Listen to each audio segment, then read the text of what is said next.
Hey, look.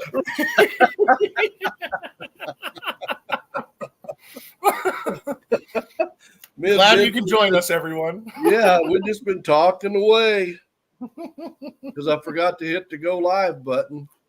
Oh my gosh. Weird, and I thought we were live for several minutes now. Just shooting the breeze, having a good time. I thought so too. We were just talking away. And Reese was like, people's in waiting. And I looked up, I'm like, I didn't even start the live. So anything said prior, only Ben and I know. Yeah. Well, we're here. Hello, everyone. Hello. Hi, Jeff, Jody, Pops. Thank you guys for coming back into this one. Yeah, I appreciate it, guys. There was a little thing popped up in the corner about an update. I just hit X and it disappeared. And shortly after that, the screen went totally black. Hi, Angie and Rick. Hey, what's Hello, up, Scott? What's up, Scott? Yeah. Well, I was wondering why there wasn't more people chatting. It's because I forgot to go live. Folks, it's one heck of a Wednesday. It is.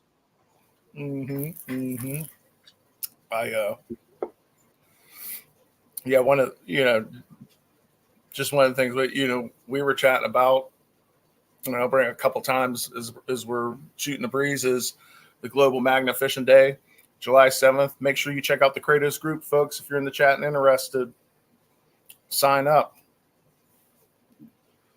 You can do a host city. So we have a couple different things that folks do. For one, you could just go Magna Fishing and celebrate Magna. You don't do anything. You can just be part of it, and be part of the group and this and that. But one thing that if you wanted to do a live, let me know, because what I'm going to do is, and we were kind of talking about this before, is I'm going to run an ad the week of Global Magna Fishing Day of all the folks who are who signed up to do a live stream, a host city, stuff like that. And you can see the post that's featured in the group, the Global Magna Fishing Day group. But I'm going to run an ad. So if you're interested in being like a host city, what's a host city? Well, a host city would be like, hey, a lot of folks don't go magnet fishing because they're intimidated. They don't want to go by themselves. They're worried. So it's like, hey, I'm fishing here. Come on down. There's a pro down here that can help you out. You don't have to feel intimidated. There's people here for safety, or there's a couple of us here or whatever. And you're just kind of open for folks coming down to a location, And the other thing is, like, if folks were doing a live, one of the things that would be cool, I always want to do, and we're going to do this one time. It's a 24-hour live stream where we get the team doing like consecutive lives for 24 hours. I just think that'd be fun. But it's also hard to manage that, and it's just not convenient for folks. So we may have lives going at the same multiple time, but that's okay. If you give me a time of your live, I'll also post that in the ad along with a link to your channel. So if you're interested in participating or anything like that, make sure you check out the Global Magna Fishing Day group on Facebook. You'll see a Kratos Global Magna Fishing Day logo.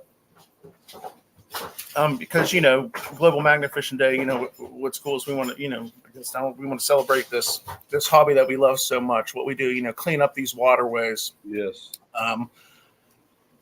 Camaraderie, having fun while we're doing it, and of course, finding some cool stuff while we're doing it as well.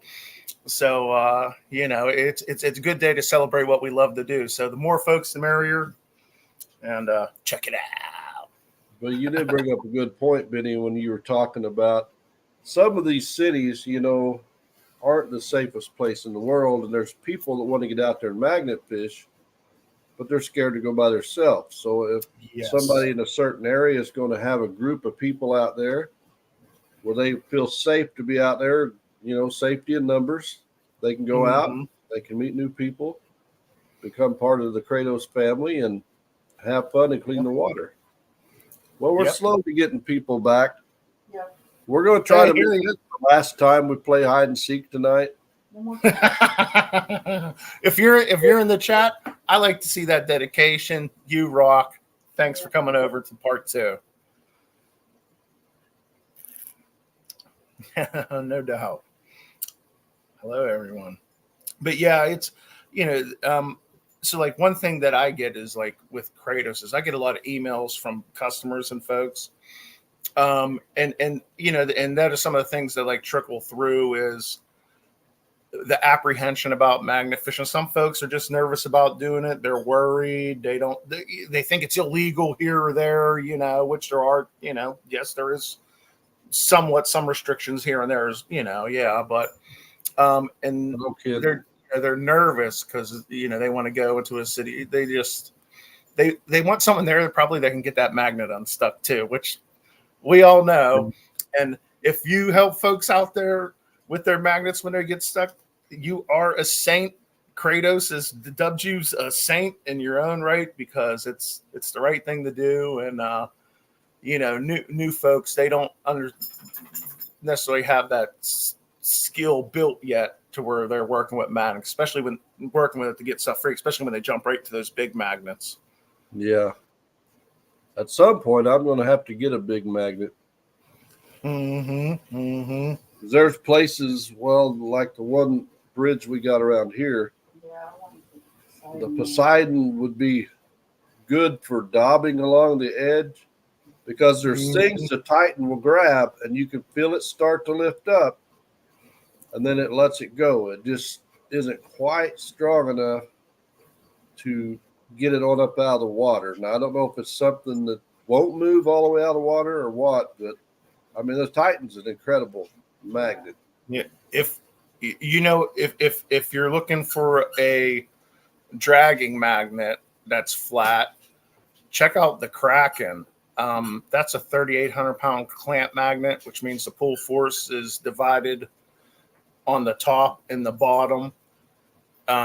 So, you figure that'll grab some stuff. And also, because it's a clamp magnet, it has a solid magnet, just like 360. So even though we don't calculate it in the pull force tally, that thing is still like a 360 grabbing stuff on the sides. It's just where that clamp bracket sticks out. It's kind of inhibited.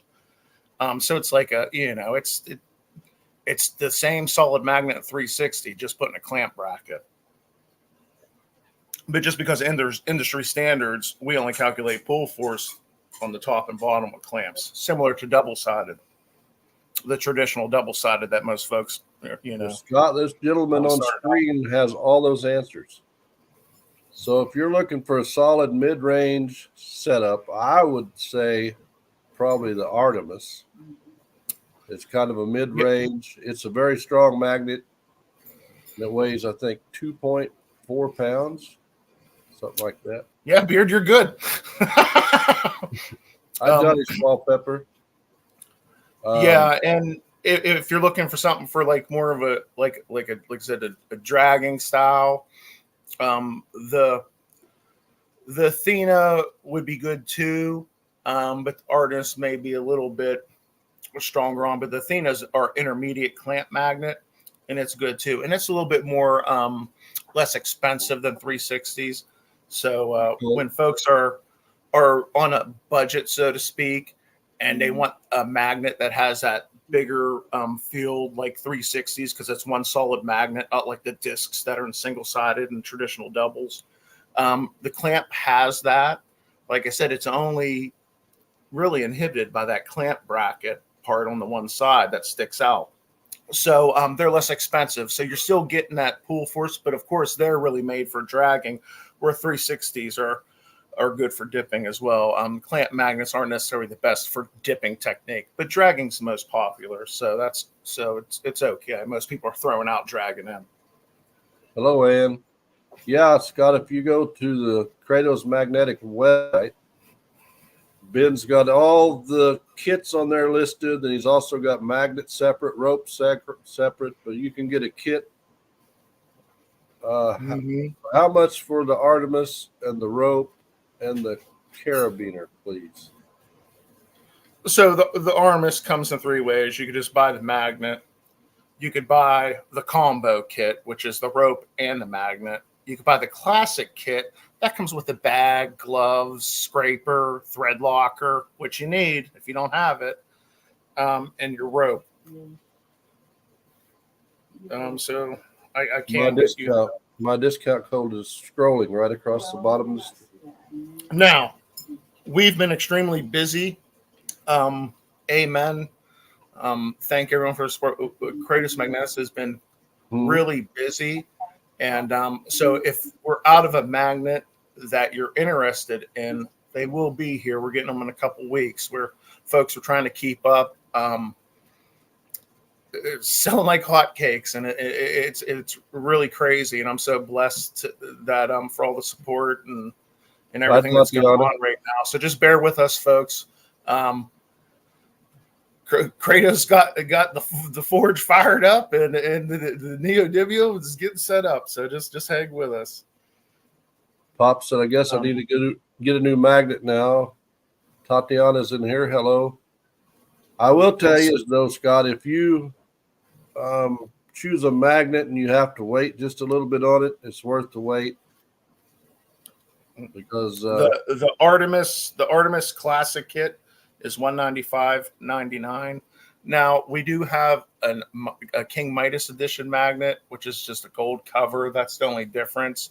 That one is $10 more than the classic Kratos Chrome. So when I give you, if you're like, well, what's the Midas? It's just $10 more. If you're interested in that, the combo kit is $189.99, and the Artemis just itself is $169.99. So if a lot of folks love the Artemis. The Artemis is cool because it's light and strong. So it's definitely some folks like that. Hi, Nate. Yeah, and if you go with the Artemis kit with the discount, that's roughly around $20 off, something like that, just off the top of my head. Mm-hmm. Be close to that, $18 to $20 off. Cape Cod Grab Magnet Crew, yeah, Nate, nice to see you in here, bro. Yeah, you won't be disappointed with it. Yeah, Artemis is fun. Normally when I go out magnet fishing, I do go out and I play with all my magnets and stuff. I try to make content with even 1100 double sided.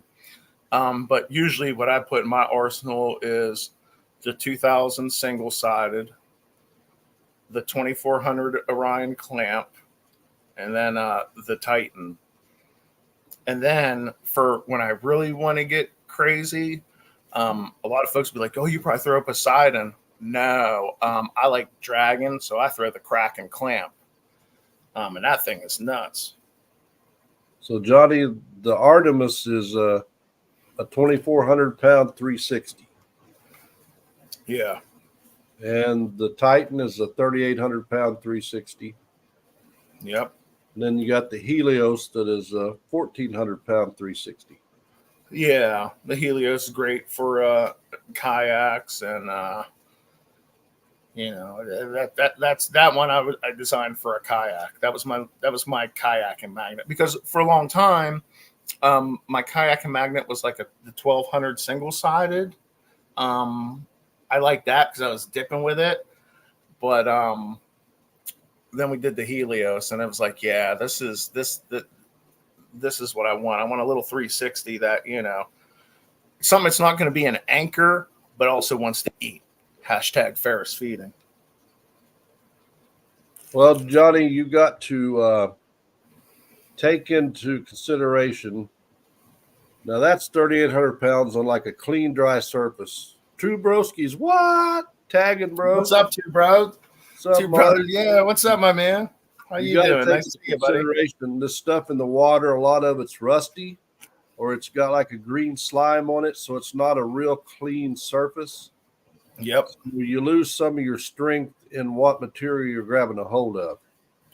And we all take come-alongs with us just in case it gets on something we can't get it loose from. That's right. That's right. And and that's why some folks are like, well, what size rope should I get? When you're using a come along, really the issue is if that magnet gets wrapped up on something. So the folks that really like those really thick ropes, you'll hear the 12 millimeter. That's because they want to really be able to bust through that stuff.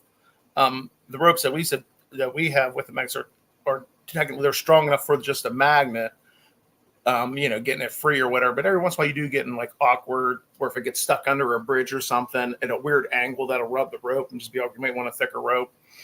But usually when you're wrapped up on something, that's when those thicker ropes come into play. Hello, Mike, 907. Thanks for coming in. And then, and just add more on, because, I love nerding out about magnets. So here I go. When you're talking about the pull force of a 360, so a 360's pull force, even though it's magnetic on all sides, the industry standard is it's the top, bottom, and two sides. So that 3,800 pounds of pull force isn't just on one side. Like different magnets are calculated differently.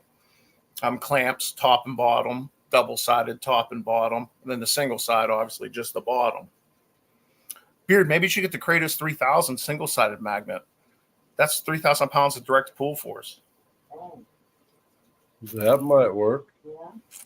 She's wanting one for Dobbin. I'm still would like to have the Poseidon at some point. I mean, I know it's heavy.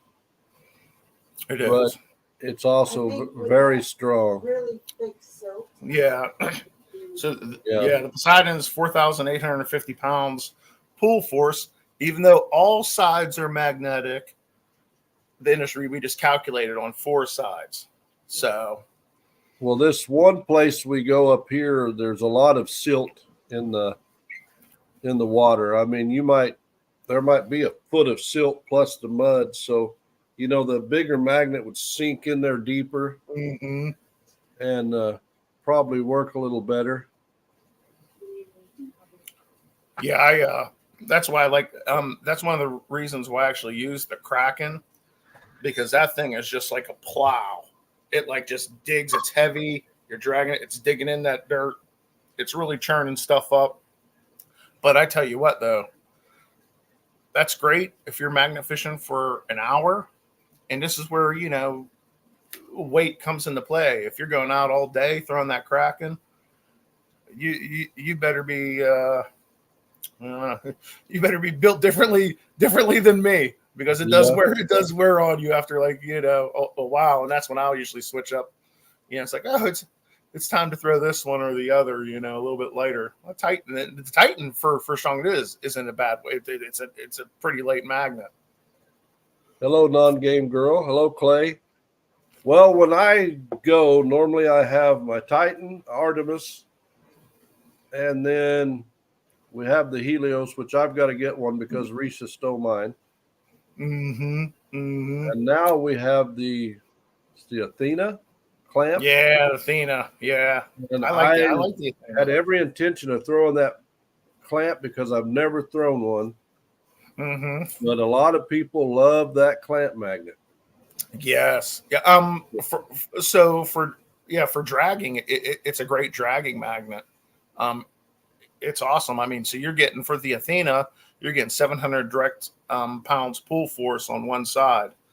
1,400 combined, top and bottom. And I seen a question: 65 foot of rope, but you can buy a la carte ropes on the website that are 100 feet, 150 foot.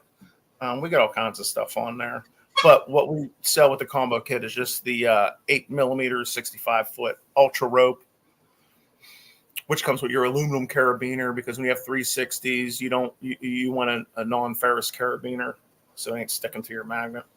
Hello, Bold Lion. Yeah, that's what I was going to say, Scott. Normally they come with the standard 65-foot rope. Hey, Bold Lion, what's up? I've got a couple 100-foot ropes, and Risha's using the 65. So after I throw mine, and she gets tired with the Titan, she wants me to throw it.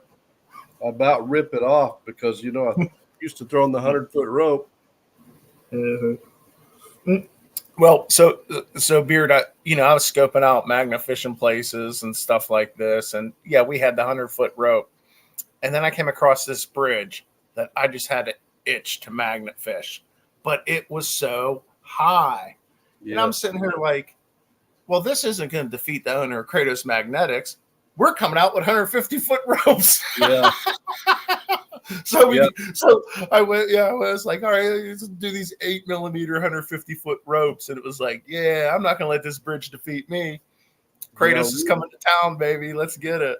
we see those sometimes. We're like, man, that's a good looking spot, but it's so high. But yeah, I got to get a 150-foot rope too, because Yeah, there yeah. are places that would be really, really handy. So one thing I think that I'm going to be coming out with, and hey, we're all hanging out here talking, so I'll give you guys a little product exclusive that we're coming out with. Uh,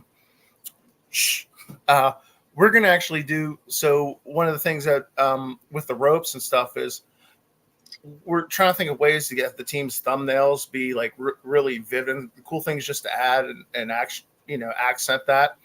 And so I've got some input that green ropes really pop on thumbnails. Just talking to a couple folks, and I kind of agree. We have orange ropes and black ropes, and we kind of keep it limited because dealing with millions of different color ropes because they come in so many different sizes gets pretty hectic. But I really like these neon green ropes. These things really pop out in thumbnails and stuff like that, especially even in like video. So stay tuned for our Kratos green ropes that are coming out. Neon green, I mean they're popping. They're going to be pretty cool. And like I said, I think these will, I think it's just a cool visual that'll be shown in videos and stuff versus the orange or the black ropes. Yeah, that would be cool. And green and is do pink and Ken, I've been looking for pink ropes that meet the standards that I want, and it's harder than you think. I don't understand the pink issue, but I'm working on it and I'm being diligent about it. I do Because like that's the other rope. That's the other rope I'd want is a pink rope. That's the other one that's on my list to do because that's really popping too. So I'll show you my detector real quick, Ben, because you're talking about the green rope. Hmm. Yeah, who loves metal detecting? I do. I'm signed up for Dig It Dude. Anyone else signed up for that? So you see what color I've got on my my snake and hey, that looks pretty sweet too. Yeah. Mm-hmm. So that would look awesome as a rope. Yeah, I mean, look how it pops. It just pops. It just pops, and like in my mind, the orange pops too. But there's just something with the green. And like a couple folks brought it up to me. One of them, Jeff, the outdoor influencer, sitting there chatting, shooting the breeze with him. He was one of the folks that brought it up. So definitely something we're getting into. But I was just telling folks, metal detecting, that's like one of my loves as well. And I'm going to Dig It Dude coming up this year. I'm the next Dig It Dude. I don't know if anyone's heard of that or whatever, but check it out. It was fun. Kratos was there last year, metal detecting. Janny and I, we had a blast. And it's funny because we're all Treasure fam, and there's a lot of crossover. So you see folks there, Magnifish, you see a lot of family there too. So it was pretty cool. So yeah, check it out. Dig It Dude. Yeah, I'll check that out. Sounds interesting. Mm-hmm. It's a little far from you, Beard. It's in New Jersey. Not far from me at all. That's why it's really like sweet. But the first day is cool because the first day we do the natural hunt, right? So you're in a cool area, crazy stuff's going on, wherever it is that you're, and you do your natural hunt. Fellowship, fun, have a blast. And then the second day, you do the seated hunt. Bing, bang, boom. Fun. And I tell you what, shout out to Dig a Dude crew. It's a nice seated hunt. Like you find some cool stuff. Like there's no one not finding anything in the seated hunt. They really put it all back out into the hunt. So And plus, it's usually for a good cause too each year as well. So all the proceeds that are left over from everything go to a good cause. Hey guys, big 5K giveaway Sunday night on the 19th at 7 p.m. Eastern. Don't miss it. It should Nice. That's awesome, Two Bros. 5K. That's sweet. Awesome, Two Brothers. Congratulations. Yeah, that's awesome. You're killing it, man. Oh, I just love seeing people grow, because it's like, so there's a lot of people when they're starting out or whatever, and just kind of just watching it happen. It's just awesome, and it's hard work too. So it's like when you see folks, getting up there, it's like, yeah, hard work paying off. Oh, he said the 23rd. Hey, you're almost as bad as Beard up here. Yeah, it's been a night. Whatever you do, Two Brothers, don't cancel don't end the stream 10 minutes in. Yeah, it's been quite a night for that. Man, it's been crazy. Yeah, but yeah, excited about that event. Be going on. I was sitting there thinking about buying like a new detector. A fresh one. And it's like, I don't know, what I mean? What I want to go with. What's the one you have, Beard? That's a Minelab Manicore. Yeah. We love it. It takes a little getting used to it, a little bit to learn it, but I always did Garrett, so it's like that little switch, but it's like I really want to go down the Minelab route. Garrett did come out with a new machine, but I don't know much about it. Mainly Dirtfish and Rob. I was putting some ad about it. Mm-hmm. What's up, Rusty Magnets? What's up?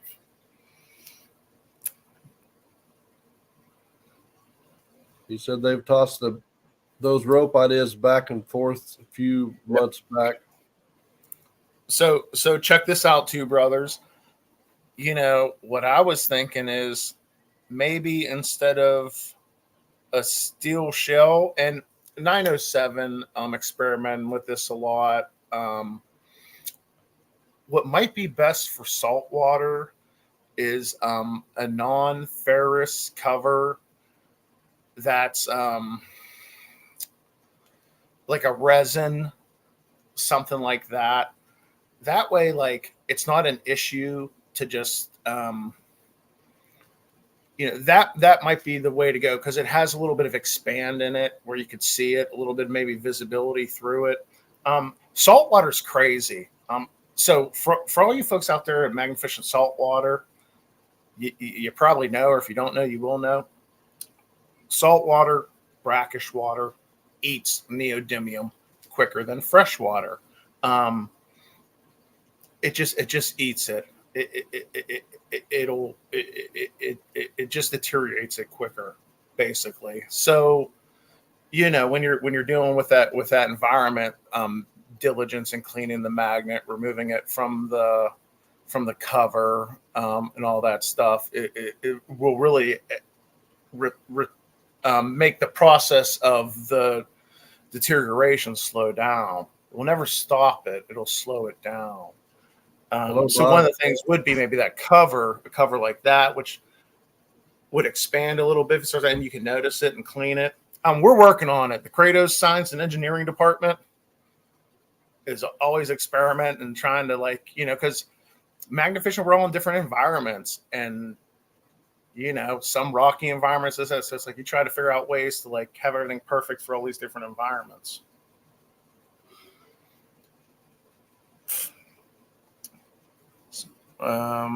Non-game girl, I see some people doing knots on the rope. What's the best measurement to have?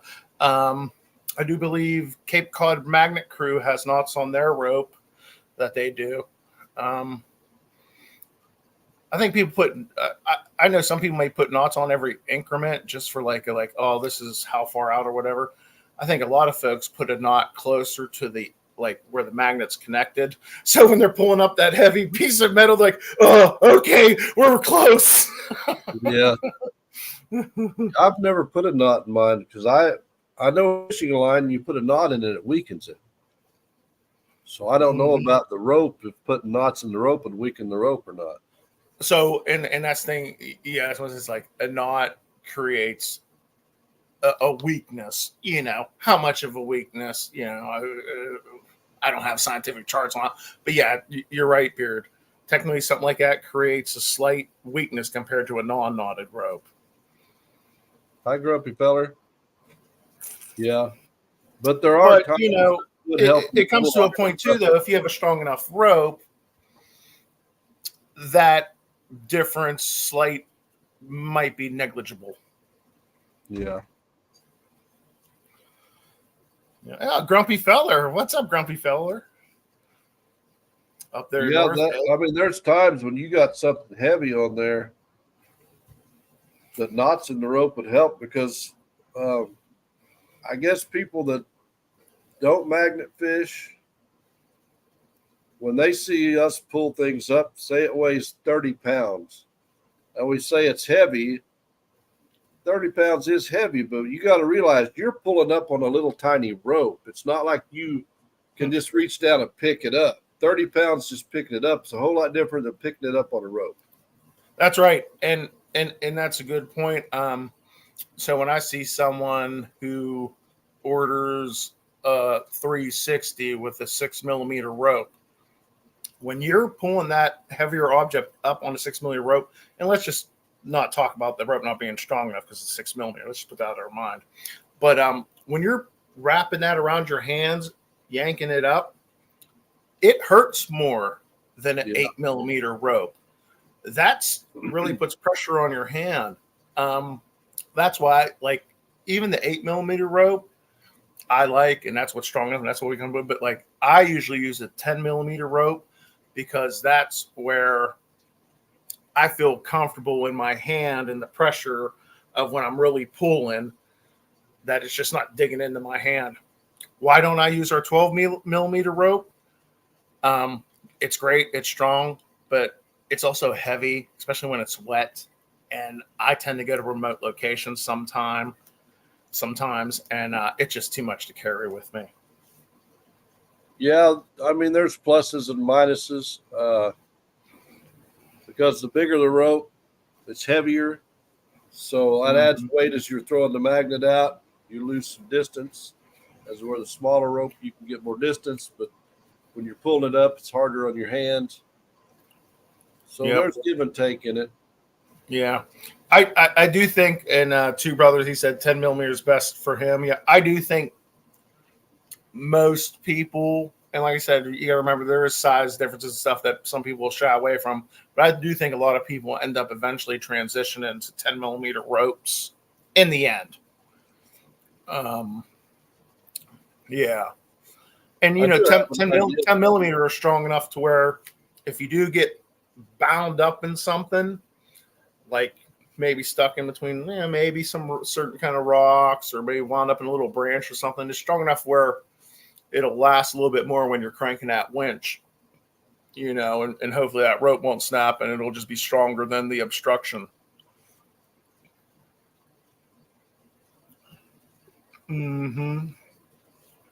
Yeah, I could see where that would help. But like Ben said, it probably doesn't weaken it much.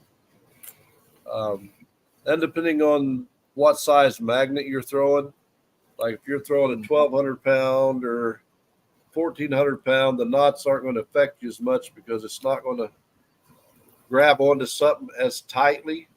Of course, if excellent point, Beard. Between rocks, it doesn't matter what rope you got. If you don't get the right angle, it ain't coming out.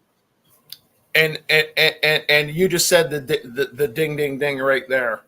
Sometimes you can have a 20mm rope. If that thing is wedged in between rocks, there's not going to be a diesel truck strong enough to pull. It's just going to snap, because you sometimes you can't move the earth.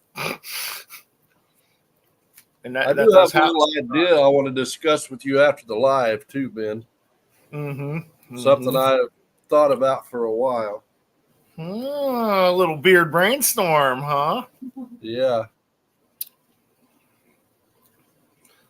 Yeah, see ArchiTrade, yeah, same the knots. You know, well, it's the same thing. Like, so you know, you bring up weak points and ropes.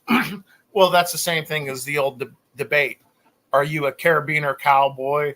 Are you a polymer knot purist? Well, the polymer knot purists say the carabiner is an extra weak point on that rope. That's why you should tie just a polymer knot.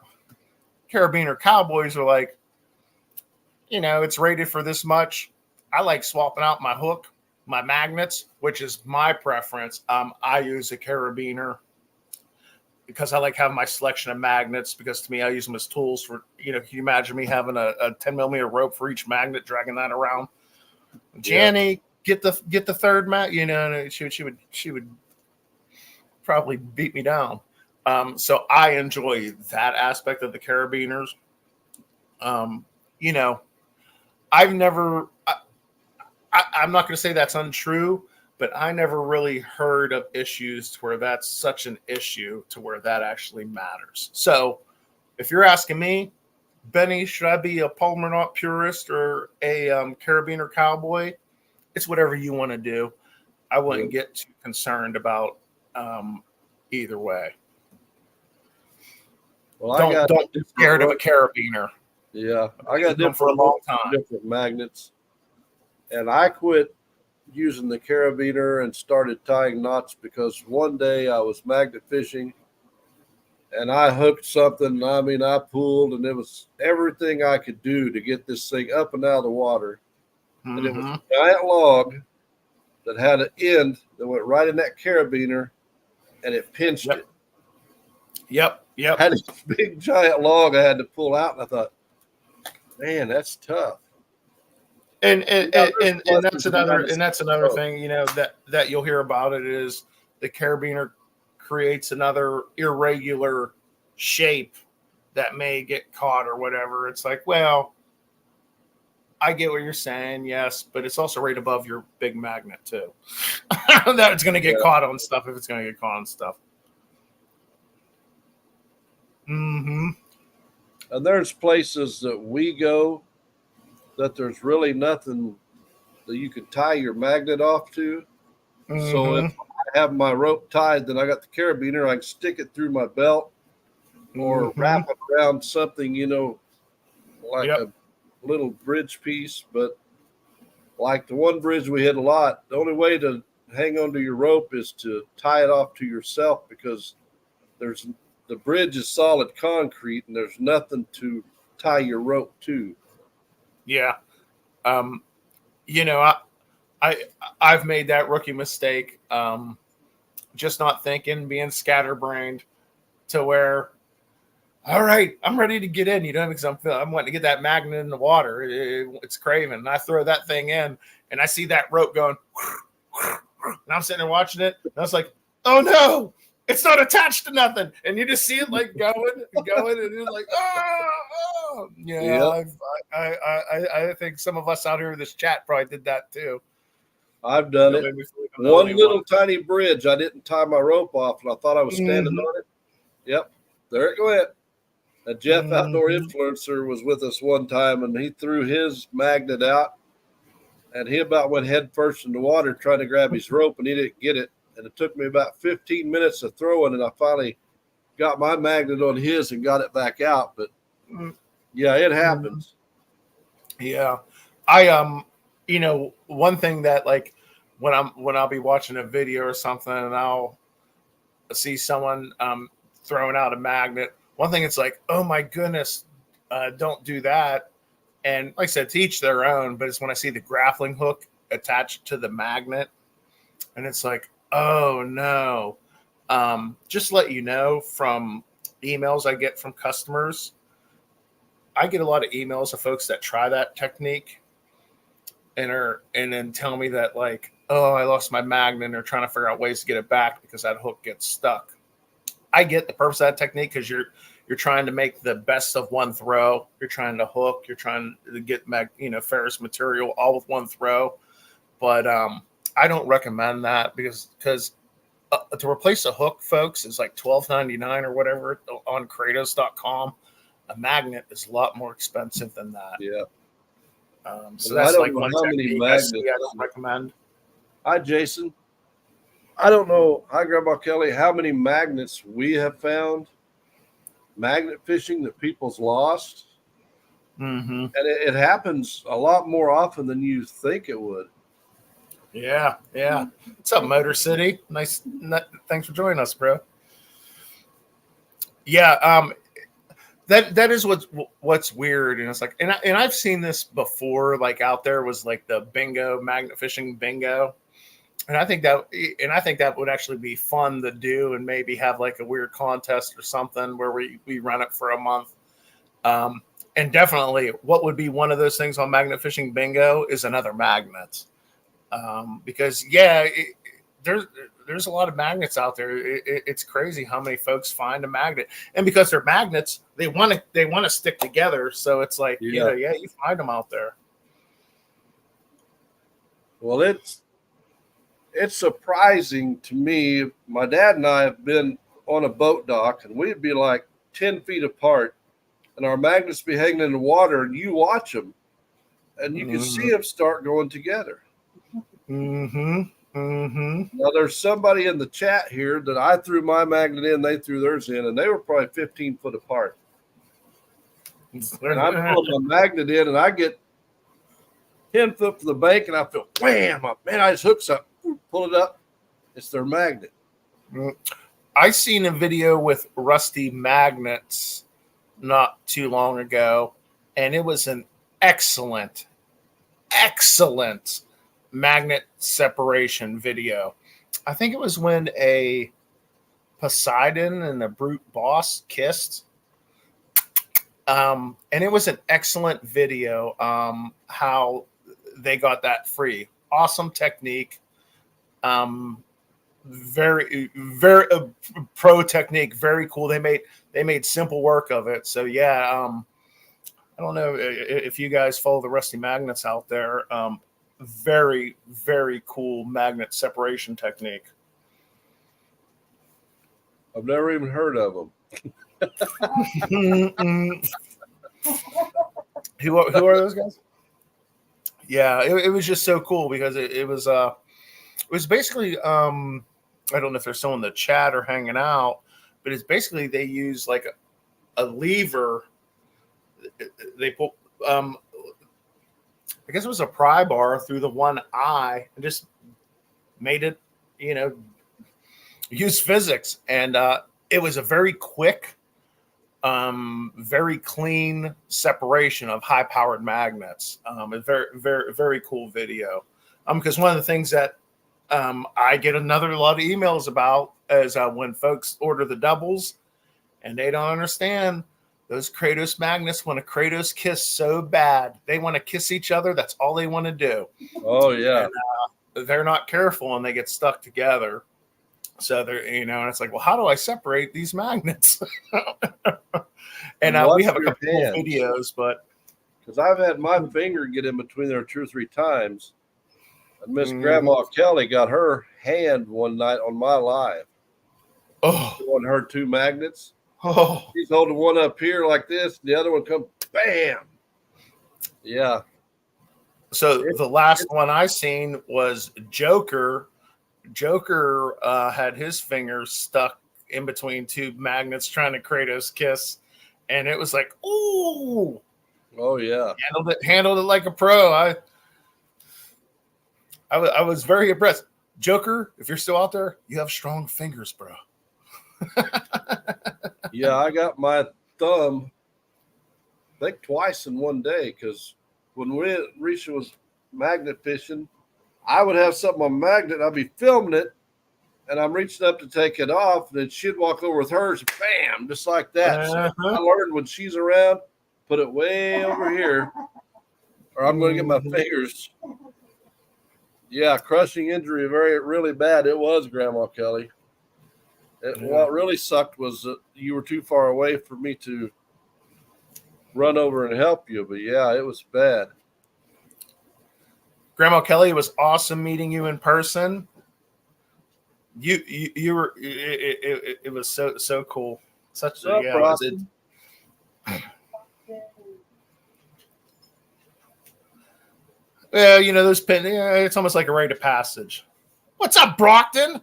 BMF baby. What's up, bro? Yeah, they wrapped her hand for 6 weeks. Ooh. Yeah. Hey guys, make sure. FYI, make sure you smash that like button on part 2 of our live stream. Thank you, Benny. If you want to go back and smash part 1, do that too. Yeah.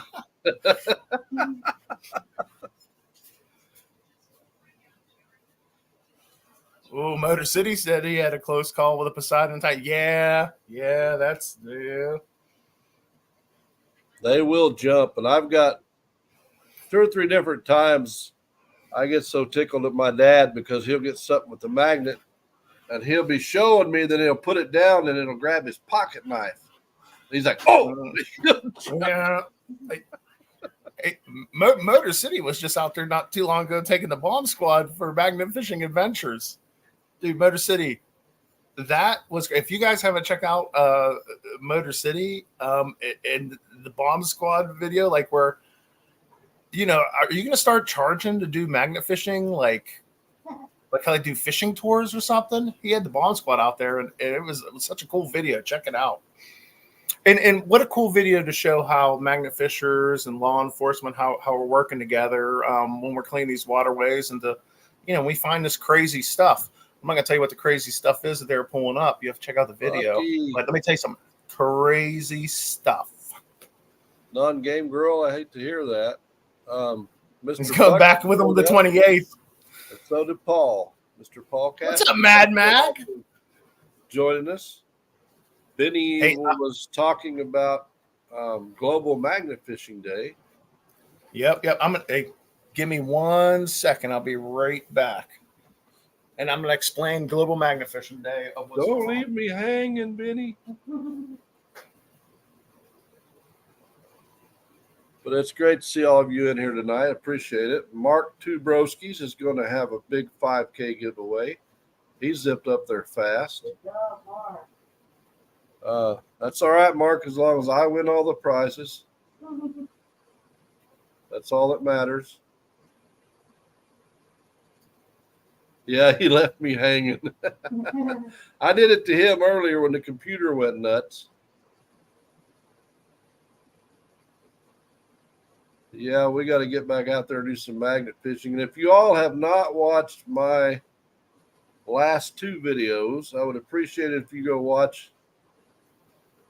The one a week ago Tuesday was magnet fishing. I found some really cool stuff. Risha and I found some really cool stuff.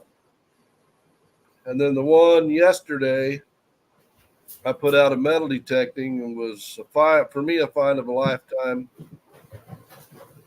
There were several folks knew that I found one item, but they didn't know all that I really found. And I'm still pumped about it. I still can't believe it. I would love to do it again, but I never actually thought it would ever happen the first time. Yeah, Benny, you got to go watch my video from 2 weeks ago, magnet fishing, and then from yesterday, metal detecting. I found my metal detecting find of a lifetime. Find of a lifetime? For me, yes. I got bucket listers. It was... Well, and that's just it, because I think everyone has their own, whether it's, you call it the bingo chart, but their own bucket list items. And when you find one of your bucket listers, especially one of the ones that's like, whoa, I can't believe I found that one. It's so cool. Thank you, Bob. Yeah, Jeff, it just blew me away. I didn't even know what to say. I was so tongue-tied. But also, I've got some magnet fishing videos coming out with bucket listers. Oh, Beer's got some stuff in the bullpen ready to come on out. Oh, yeah. Last year, I went after these bucket listers hard, and I mean hard. I threw a magnet for 8 hours trying to find these bucket listers. And this year, one of them went back to the spot I stood 8 hours the year before, found one the very first throw. Yep. Well, and that goes to show, even if you think, you've been to an area, whatever, that magnet only covers so much of that water.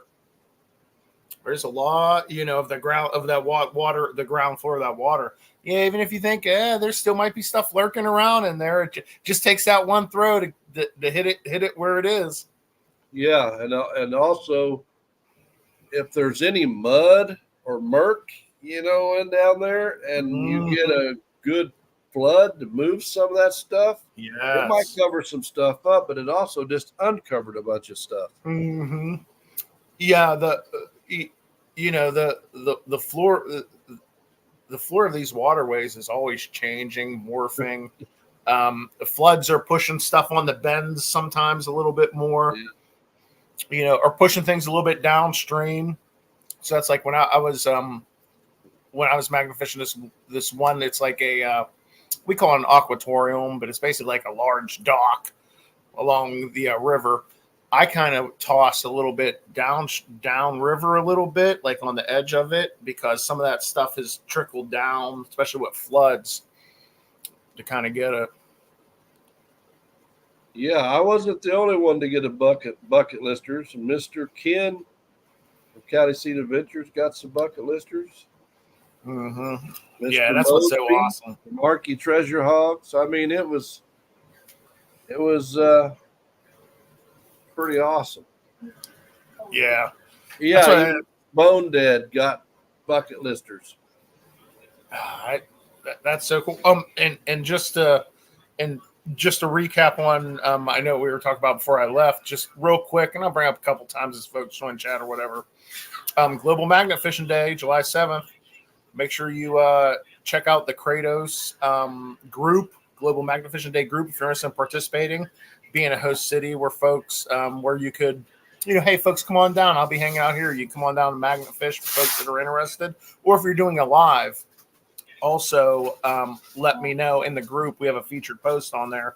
And then what we'll be doing is running an ad for all the folks that are participating, doing the lives or whatever, and we'll have links to your channels. So if you're interested in participating and celebrating what we love to do, check it out. Hello, Jeremy, Ficus and Toast. I hope you and your boys okay. They were hit and run on the vehicle. Motor City Magnet Fishers made a good point. It is funny because your bucket list never gets shorter, but the items on it change. Yeah, as soon as you get one bucket list item crossed off, that like hole gets filled up real quick with another. Like, well, I'd really like to find. And then yeah. What gets me for myself anyway, because I have these items I want on my bucket list, and then I find something, I'm like, so happy I found it that wasn't on my bucket list, but if I would have thought of it, it would have been on my bucket list. Hey, good to see Ficus and Toast in here. I'm glad y'all are okay. That's so crazy. Yeah, truck's replaceable. Hope they find the person that hit you. Yeah, just nuts. Wow. It's bad. Yeah, yeah. Yeah, it is really crazy. M29 Davy Crockett. I guess I'm not sure what that is, Jason. Davy Crockett. Well, I mean, one of the recent kind of crazier finds was James and Barbie. I mean, that's pretty wild. Yeah. Oh yeah. I mean, what? Yeah. Yeah, that was insane. Yeah, and it's interesting because it's like it's going to take years probably to like get as they do the reconstruction of that money or whatever. But it is interesting, like I said, there are things like what will the final outcome be? You know what I mean? It's like we were able to put all this together. Here's, you know, 100 whatever $1,000. You see what Brockton said? So far. So far. I have a Okay. couple of apple juice. We gotta get those nutrients. I actually got this awesome Viking helmet that I was gonna wear, Beard, but I didn't because it would probably be too crazy. It holds 2 beverages up in the horns. Yeah. I gave it a test run. It works pretty good. Hey, it worked too good.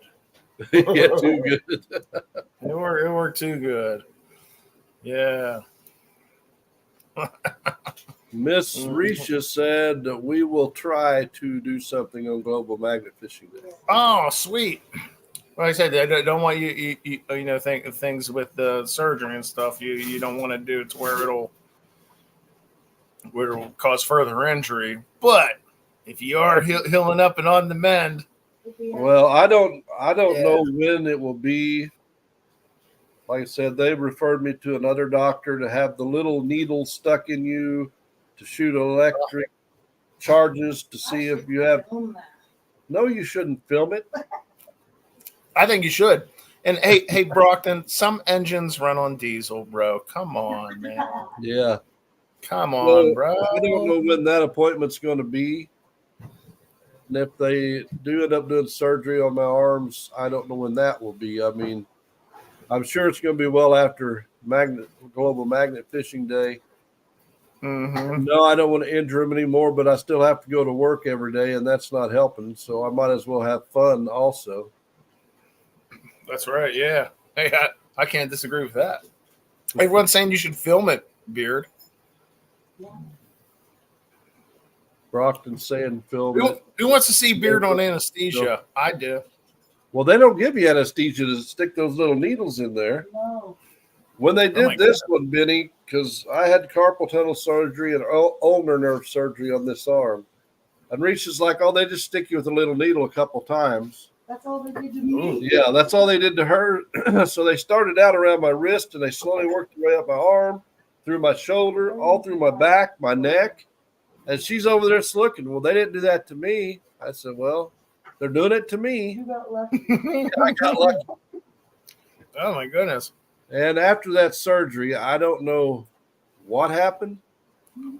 I wish I did because, you know, they took me back for surgery.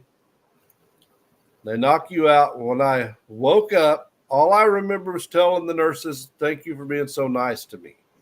Mm-hmm. Risha said when she come back there, they were all red-faced and Yeah, there's no telling what they and had. kind of giggling. So I don't know what happened. There's no telling what they had to hear or see. Well, yeah, that's no telling what they had to hear or see because I am who I am, you know. I know. Mm, Get on the yeah. I always see those X-ray techs giggling at me when I go through TSA and I do that X-ray body thing. For some reason, they're always laughing when they see my X-ray. Well, I had to wear pajamas and stuff when I went in for surgery, so I don't know. I may have been mooning them for all I know. And I guess I'll never know, but as long as No, they had some a good doctor time, filmed I it, did I'm too. sure. That's all that matters. I I don't guess. either. Reese just said, I don't know either. Goodness. Yeah, hopefully everything goes good. Yeah. Oh, two brothers. Oh, no. Two brothers is magnet fishing in the Keys. Wow. Oh man, Awesome. that seems cool. Well, wait, that seems hot. Ken probably showing D's. Yeah. Yeah, Ken, I might have been showing them. I don't know. Yeah, that'd be cool though. I've been wanting to go to the Florida Keys for a while. I was gonna drive down and take my magnets, of course. You still got to come to Missouri, Benny. I know that. Well, that's on my that's on my bucket list. I'm gonna come out during turkey season.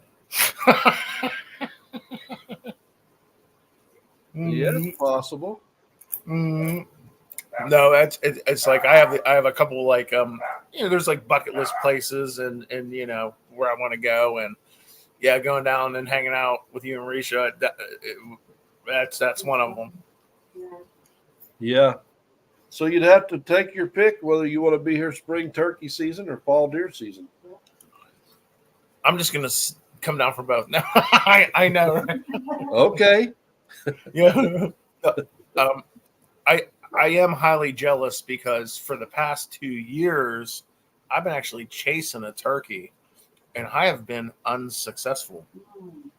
A lot of it has to deal with not being able to get out as much as I want because things are popping. But I see your pictures, and it's like, oh, got it. Beard's like, oh, got it done here.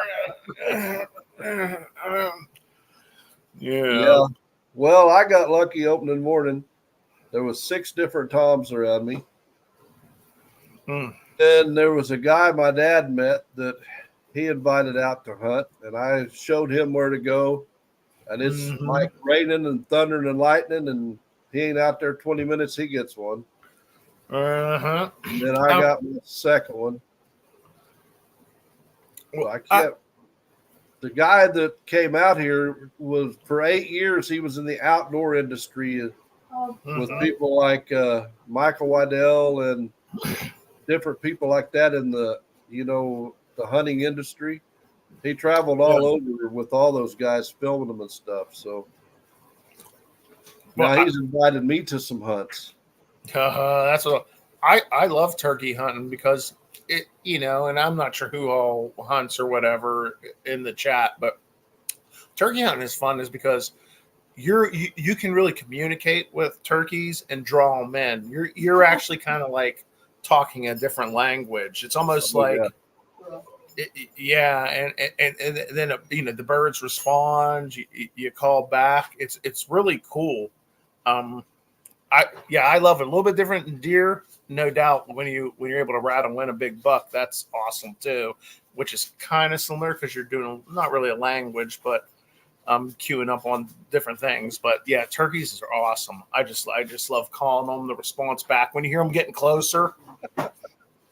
Oh, so great. I'm just showing you this, Ben. Mm, mm, mm. Yeah, I'm gonna be coming down. We can do a video. Like one of the things that I really think I'm just gonna get a GoPro. I think I'm just gonna do it because I also think it would be fun. Like I said, it's like I'm an avid hunter. I go out and hunt a lot. I do a lot of archery hunting, stuff like that. I really do think it would be cool to like film that stuff as well, just for my personal funsies. You might look at a possible attack. What's it called? A Tacticam. Ooh. The problem, I tried videoing some with the GoPro when I was out hunting, and the problem Mhm. is if there's something out there 20, 30 yards, the GoPro, you can only zoom it so far. Well, the Hero 8 anyway, you can only Yeah. zoom so far. So I thought about this year, trying to do some filming with my phone, and not necessarily the harvest of any animal, but just the different things. Because one of the Yeah. things I love most about hunting is just being outdoors, and you never know what you're going to see. You may see an That's eagle. just it. Yeah, you just don't know. Yep. When you're sitting out there in your stand or your blind, it takes a little bit, but eventually, what happens is if you're quiet, not farting all the time, you become immersed in nature, and nature becomes immersed in you, and so that's when you do see interesting things because if you're really patient and quiet, nature forgets that you're there. Yeah. Hi, That's Charlie. when you really get to see like the beauties of like you just see cool stuff. A fox. You'll see a fox just running and acting natural. I mean, it's like National Geographic stuff, which I love. So yeah, that's like why I like it. It's very cool. And Yeah, there's no TV, no phone. no work. You're just out there relaxing. And that's a big point of it too, because like for me, I'm very immersed in social media. Always go go go. It is nice to take like when it's a couple hours in the morning where life kind of gets shut off and you kind of get primitive. I do think it's actually healthy. Weirdly enough. It is. It cleanses your soul just to be out there and enjoying God's great. Mhm. Well, and Beard, so for me, it's crazy because like, except for like, I really never filmed any of my adventures, whether it's archaeology, my crazy hunting, or even like magnet fishing. And still, you know, like I just did it to do it, never really filmed it. But like Thank you, Brockman. some of my hunting adventures are crazy because what I do is I dress up in a ghillie suit and I hunt from the ground. Now I use a crossbow, but I'm in a ghillie suit on the ground. And this is just like one of the methods I hunt. I have I have a recurve. I do various different things in a compound. But one of my favorite is ghillie suit hunting deer with a crossbow, and it's like I blend myself with the environment, and it's wild because if like I had a camera filming like this deer right behind me and me doing like spin moves with this crossbow. Look, I mean, yeah, just wild videos. Yeah, well, yeah. I want to get down there. Turns brown after that. Pigs. I like pork chops. Yeah. Definitely, they're under extreme heat warning. Oh no. Yeah, I just enjoy being out there. That's just like when you go out and people that do this in the chat know what we're talking about. Mm-hmm. You can go out and swing that metal detector. You can go out and throw that magnet. Yep. And that's what you're doing. You're not worried about your phone. You're not worried about the bills. You're not worried about this or that. You're just out there relaxing. You're having a great time, cleaning up the environment and enjoying your time out there. Hey, back road. And some people think, well, that's out of work, throwing that magnet, doing this and that. It's really not work. I mean, yeah, you can get tired, but it's just a therapy to be out there.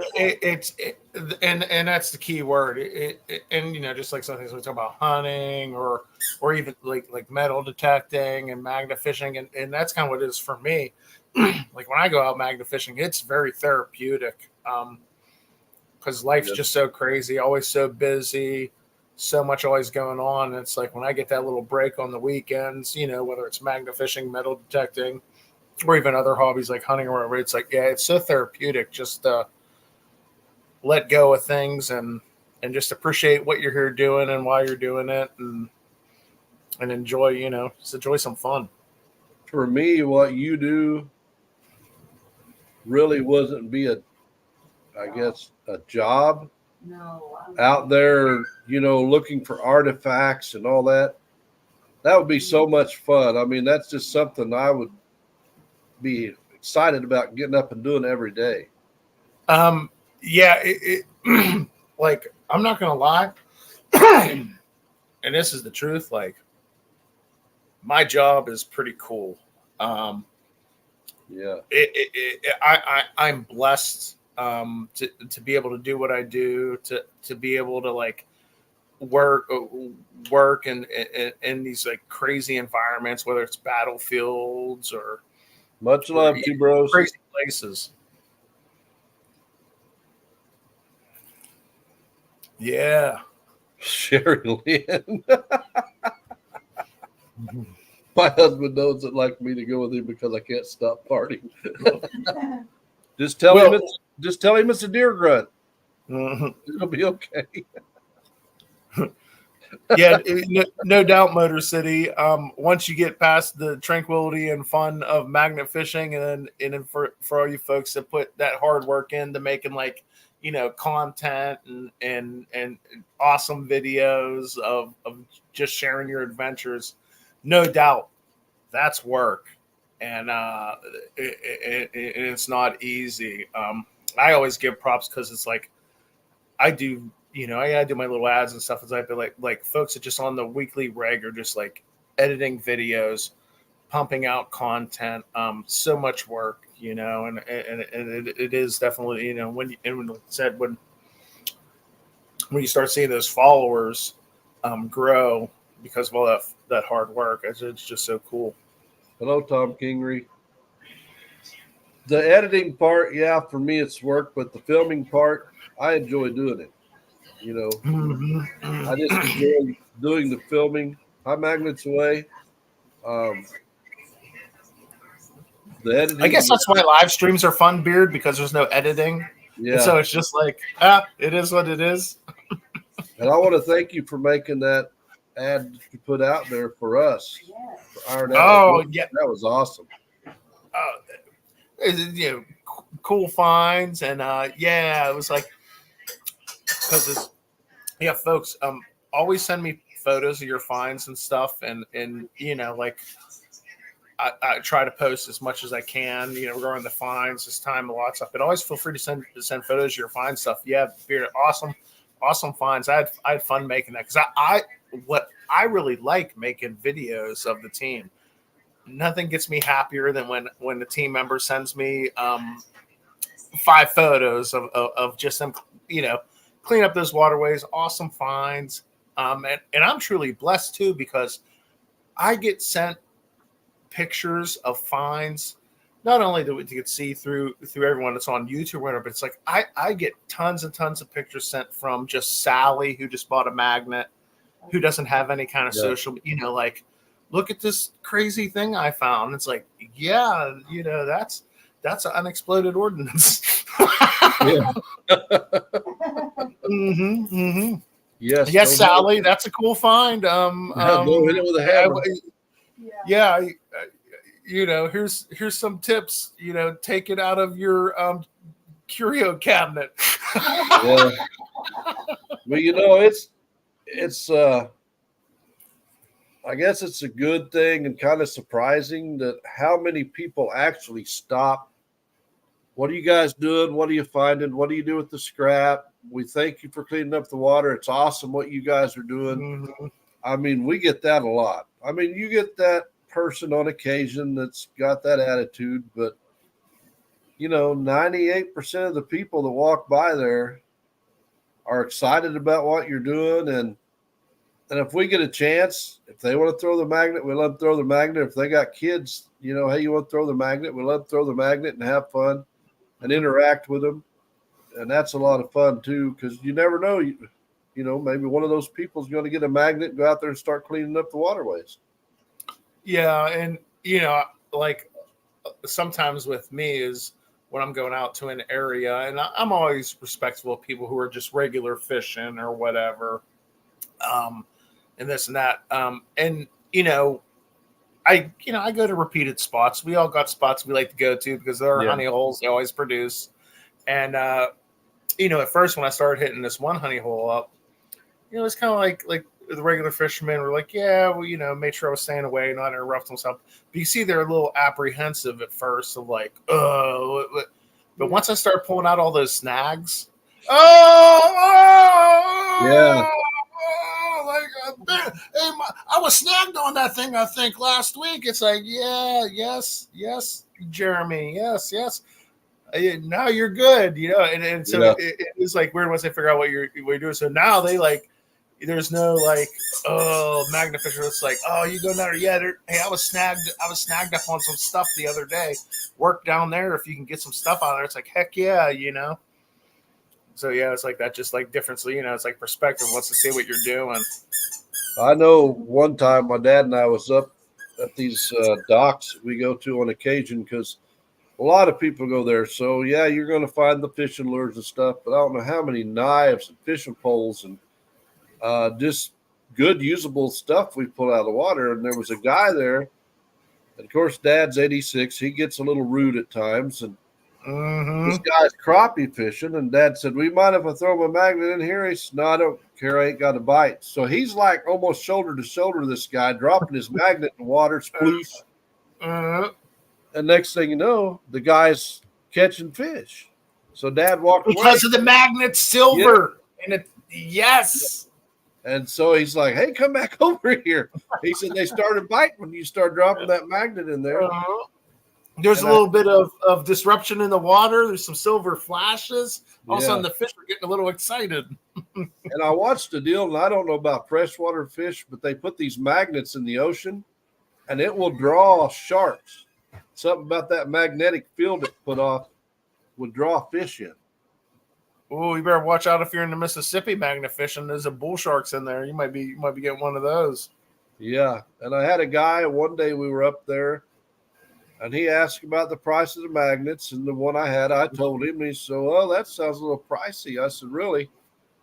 I said, "How much money's worth of stuff do I have in that bucket there?" And he walked over, and I had like 5 rod and reels, and I don't know how many lures. And he said, "You Yeah. got a point there." Well, That's- I always put it like this. It's like, wow, that's like you're like, well, that does seem like magnets, because neodymium isn't cheap, and magnets. Sure, you can get less expensive magnets on St. Pool Force, but it's like, have you ever been to a movie and a dinner with your, hey, you want to know what's cheaper? Take your girlfriend magnet fishing for a couple weeks. You're ahead of the game. Besides Yeah. the way things are nowadays. Yep. But yeah, like I say, after he looked in that bucket, he said, "You got a point there." He said, "You probably got Mhm. $300 or $400 worth of stuff in that bucket." I said, "You're probably right." Yeah, and you never know what you'll find. It's like I know Motor City's found some crazy signs. I think he might have sold one. Those signs when you find one of those, and that's one of the magnifishing bingo things I would have is one of those old signs. That are like the ceramic. Yeah. Ugh. Yeah. Those I are so cool. sold, Yeah, sold them both. Yeah, I bet you did, brother. I bet you that. Hey, that's on some guy's garage right now. Those signs are in his little workshop. They ended up, I'm sure. yeah, I haven't found any of those yet, but Mhm. that's always. I know Clay from Clay found some. Motor City found some. Yeah, I was with Zan when him and Outdoor Influencer came to Pittsburgh. We kind of did a little like meetup collab, and I do believe he found one, an older one, which was pretty cool. So just check this out. Who says magnifishing doesn't pay? Did you see Jason's Motor City's comment on those signs? And mind you, they were beautiful, very excellent condition, awesome. $350 for the Federal Mogul and $850 for the Sinclair. $850. Awesome, bro. That's freaking awesome.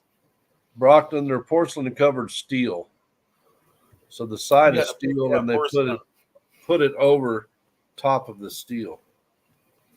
Like the old station signs. And I'm surprised we haven't found any at the one lake we go to, because we found so much stuff that was stolen out of garages, like the big old cabinets they used to have in the garage with the spark plugs and all that. We pulled those out, still full of spark plugs and oil filters. So I know there's got to be some somewhere. The only thing about a sign or any flat piece of metal is breaking that suction off the bottom. Once you get it broke loose, it comes right up. But yeah, isn't it force on that thing sucking down to that mud in the bottom? And you could feel it. You could feel it on that rope when you're like, Yeah. Mm-hmm. Yeah, those signs are crazy. Yeah, I'd love to find one.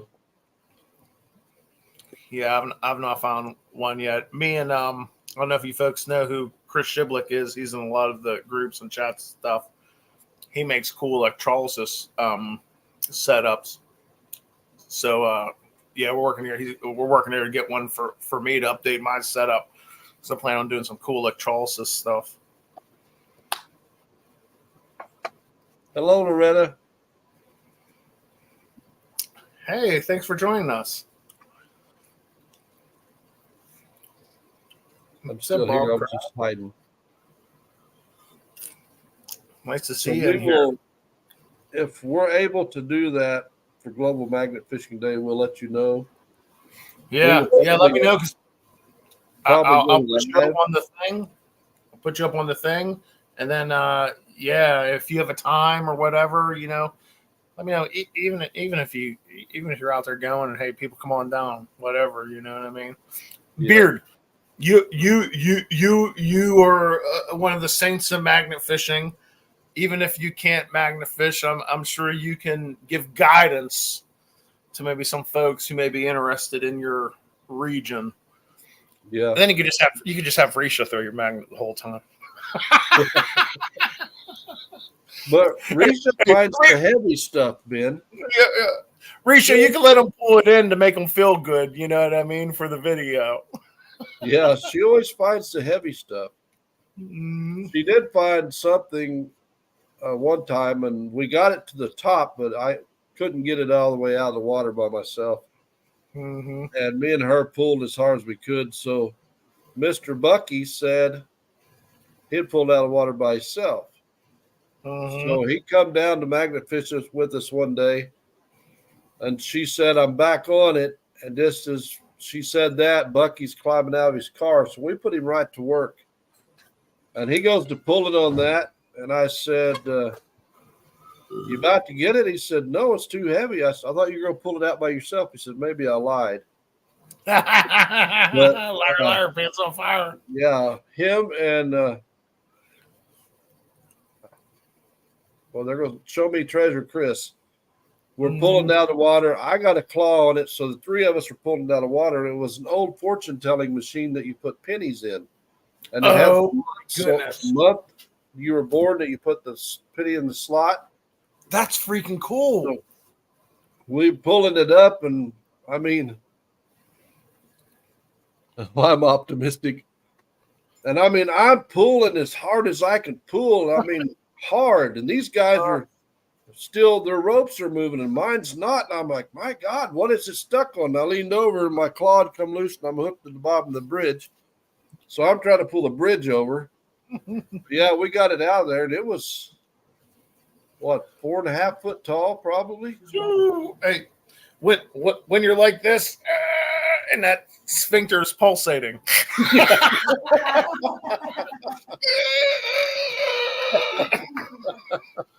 I've been there. It's like, I just need to get it. This can't last much longer. Yeah. Well, There may be Bucky's something gonna have to bad come back down to that bridge again with us sometime. We're gonna have to go back up there too. We're about 3 hours apart. Oh, that's not super bad. No, he's I say he's the closest, but Hillbilly Magnet Fisher, Alan, Yeah. he's about an hour away, but he just hasn't been doing much lately. Because he got a new job a while back and things going on, a new grandbaby. So Life's crazy, Yeah. It's like, sometimes it's like, well, you have to deal with life a little bit, but then you get back, back at it. And I have people at work that's 70 years old, and I'm like, "Why don't you retire?" "Well, I got nothing to do. I got no hobbies." I said, "Well, I don't have a shortage of hobbies. I got plenty of those. Keep me busy." Motor City just said, anyone else having hand pain from wrapping the rope around when magnets get stuck? And we kind of touched on that earlier. Maybe try the 12 mil, the thicker rope. Because, the thicker the rope, while it's more heavy, cumbersome, does alleviate a little bit and spread out that tension in your hand just a little bit, does make a difference. Yeah, BMF or BMF or your right hand just sore because of. Yeah, I don't know what you do for a living, Jason, but I've got trouble with both hands, and even pulling on that rope, I guess repetitively enough, you could get carpal tunnel because it'll cause pain to shoot through your hand, down your wrist, and across. And the truth is, while you can get thicker ropes, and Jason already said he had a 12 millimeter rope, while you can alleviate that, in the end, if you are pulling, you are just causing strain on that hand. And also, it's like, something for like Jason, who's out there magnet fishing constantly. That repetitive, wrapping around the hand is going to make it sore after a while. Just kind of like that repetitive kind of thing. Yeah. So we need to come up with like just like the cloud sandals, like a cloud rope. Because if you haven't tried those cloud sandals yet that are available on TikTok, they are great. Yeah, that repetitive motion could cause problems. And by wrapping the rope around your hand and pulling, you could also be straining the muscles. And if you don't give them a chance to heal, then they're going to keep getting worse. So what if we had like a padded glove? What if we found like a padded glove that was good, that had some kind of cushioning for that kind of event that would happen? Might work. That falls kind of in towards my idea that I got. I know they make this thing. We'll talk later, Beard. Yeah. Mm-hmm. Mary's like, yeah. Don't worry, Brockton's a pro of sore right hands. I'm sure. Unless, is he left-handed? No, he's right-handed. Yeah. That's the first thing the doctor asked me, if I was right-handed or left-handed. I said, well, I'm right-handed. And of course, they want to say, well, it's because you used the right hand all the time. Well, I had the surgery on the left arm and hand, and that kind of baffled. That's because making windows, you have to put the glass in the blocks, and you have to sit there with the hammer with the bead. And we used to have what we called a Weibo pounder, which is vinyl that goes in there, and you'd have to hit it to put it in around the bottom of the bead. And I trained myself to use the right hand and left to go both ways, because otherwise you got to walk all the way around the window. So that's a lot of repetitive motion and using hammers and air drivers and things like that. Guys, I'm gonna look into these cushion gloves. I'm putting on my list as product development. I think that's a good idea. This is why I love like hanging out with magnet fishers and just shooting the breeze and just like talking about stuff, because we just like, well, we talk about stuff that's like really cool, and it's like, yeah, this is what we need. So yeah. Brockton, you just hear what you want to hear.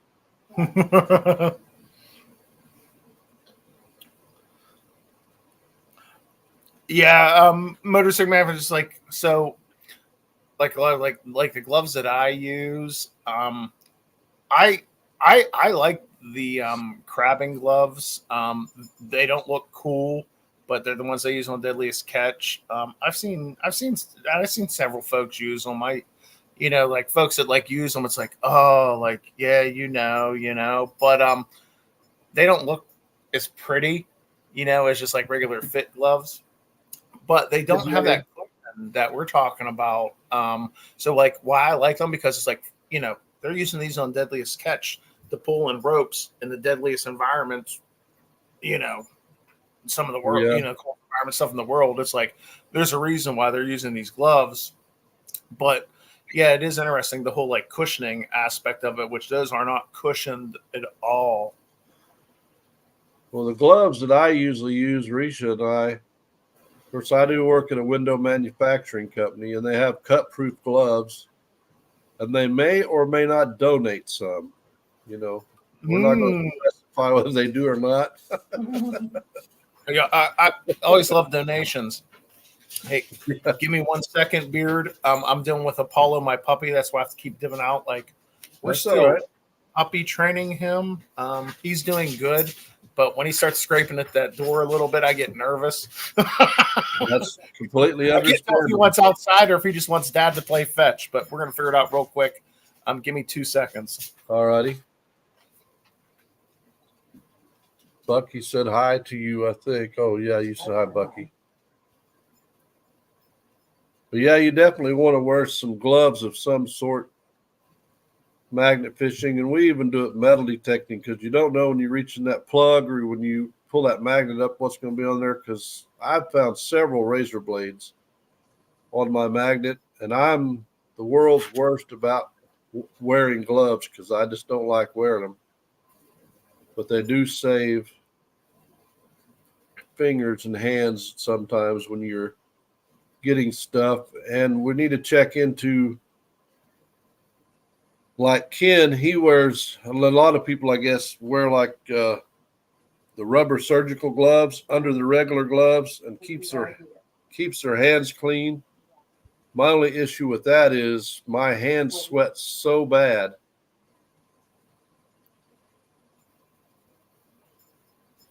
Yeah, Charlie, that's always a possibility. And even sometimes when you pull the magnet up, it's got these little tiny pieces of wire and stuff, and I've had those go through my glove and poke me before. So yeah, I think we're probably going to invest in some of those surgical gloves so we can put them under our regular gloves.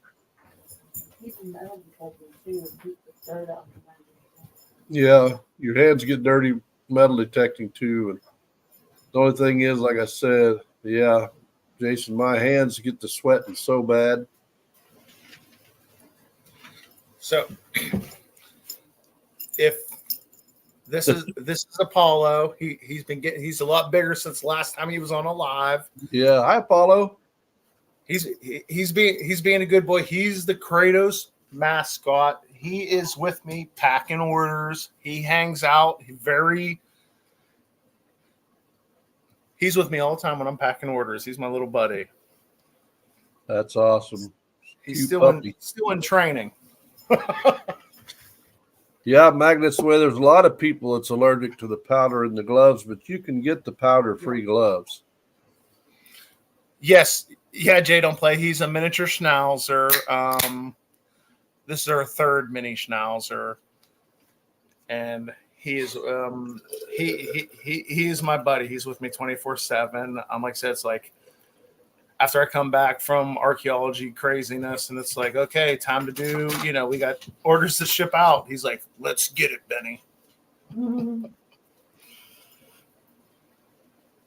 I get enough shots, T. I don't want no tetanus unless I have to have one.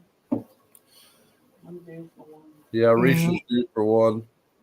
I maybe, if I have to have surgery, I'm sure they'll give me one. So yeah, you should always wear gloves. That's put them gloves on. And the gloves will save you from the simplest thing.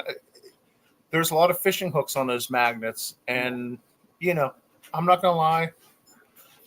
When I haven't worn gloves from time to time, big mistake. And it's like I got to clean that magnet, and fishing hook got me. Because sometimes they're hard to see within all that, those little groves. yeah, that's with me, Jody. My hands will get to sweating so bad. But yeah, after you pull enough stuff out of the water and take it off that magnet, and you pull your gloves off, then you got it under your nails, around your fingers. It's hard. Mm-hmm. Yeah, it's hard to get off. You go watch Biting Those Nails. Hey, you want to know a gross story, Beard? About what? So one time I was doing an archaeological dig, and we were digging through this field. You could see the earth. The earth was all churned up, freshly plowed, and we're digging through this field. But we noticed that like the soil was like a very dark and kind of had a sheen to it. And we also noticed like random tomato plants, cucumber plants, weird plants growing here and there. So like me and the crew were working through the processing the field, looking for, artifacts and stuff. Lunchtime, we take lunch in the field. We sit there, eat our peanut butter and jellies, bite a couple of my fingernails to make sure they look fine. And we continue on work. We get to the end of the field, and we see a sign that says, this field is fertilized by human biosolids. Oh, Ooh. So what they were doing was Jimmy's Porta-John company Mhm. was pumping all his Porta-John stuff into the field. Those rando tomato plants and cucumber plants that we're growing. Are we putting two and two together, folks? Yeah. We putting two and two together. Did you eat- That's what that was. Did you eat any of them? Oh, hey. Beard, I'm talking about like I had 2 peanut butter and jelly sandwiches that day, and I was just sitting there eating. Because when you're an archaeologist, you don't, you're just dirt, whatever, a little stain Yeah. on that bread. It don't matter, you know what I mean? Yep. After we got to that sign, I was really thinking about the stains that were on that bread that I was eating. I was like, oh my god.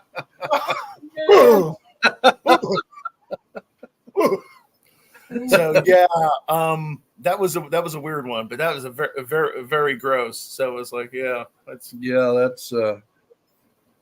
that's a little out there. archaeology isn't all that, it's chalked up to be all that. You know what I mean? Like it's not all glam and glory. Sometimes you're eating poop.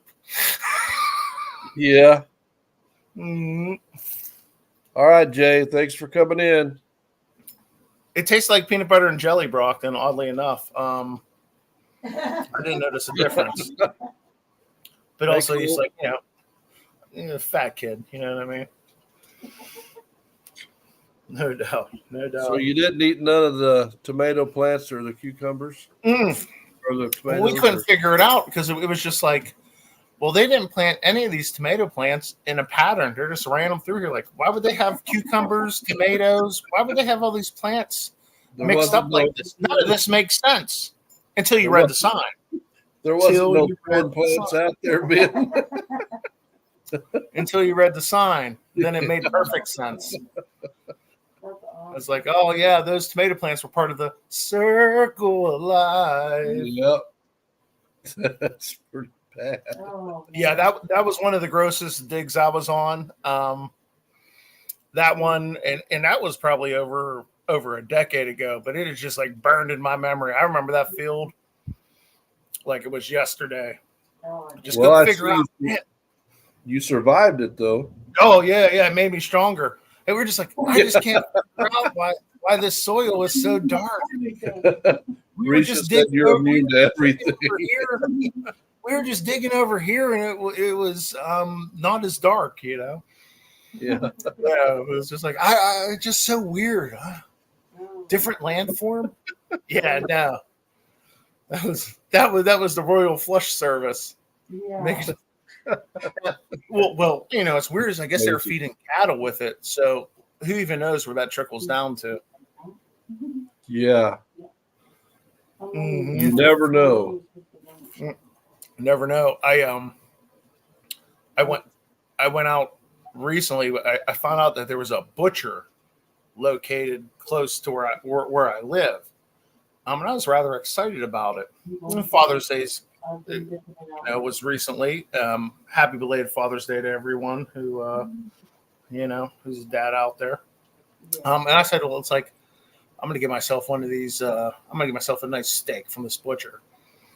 And Beard, I went to this butcher shop just thinking I was gonna go out and get like a steak. I was like, maybe 1.5 inch cut, something like that. Yeah. I ended up coming out with like sausages. Ridiculous. You can't put me in a place like that. I know what you mean. You just can't put me in a place like that. Yeah. Sometimes it's so hard to pick because there's so much stuff that you want. Yeah, well, and it's like a lot different than like a Walmart. So like, I went there and I bought a pork loin. One of the things that I do, which helps save money because stuff's so crazy anymore, is I buy the whole pork loins, and I'll cut those up in the chops.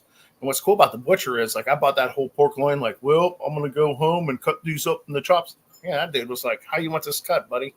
I was like, "Ooh, inch and a half chops sound great, sir."